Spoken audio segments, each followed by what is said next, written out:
استنى، لسه بترفع جودة الفيديوهات وبيديك ايرور، يبقى انت لسه مجربتش بلاك هول. التطبيق ده بيخليك تحمل الفيديوهات من اللينك مباشرة، وكمان من غير لف ودوران ومن غير اعلانات مزعجة، وتختار جودة التحميل قبل ما تحمل. فيلا بينا نبدأ. اول حاجة هتخش على الفيديو اللي انت عايز تحمله، وليكن مثلا انا هحمل الفيديو ده. هتبدأ تعمل نسخ الرابط اللي هو كوبي لينك، تمام، وترجع لتطبيق بلاك هول تاني هتدوس عليه. طبعا هسيب لكم لينك الفيديو ده في اول كومنت، تقدر تخش وتتفرج عليه عشان تقدر تعرف ازاي تسرع موبايلك في دقايق بسيطة. وهتدوس على الدايرة السوداء اللي في النص دي، وبكده هيبدأ يحمل معاك. ومميزات التطبيق ده ان هو بيحمل لك في ثواني، يعني هو خلص تحميل يا دوب انا لسه حاطه حمل لك في ثواني.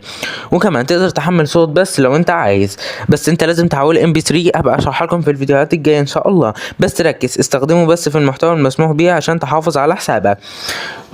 واخر حاجه، لو عرفت التطبيق ده من الفيديو ده اكتب في الكومنت، ولو عايز اسرار تانية محدش بيقولك عليها تابع اياد تكنولوجي.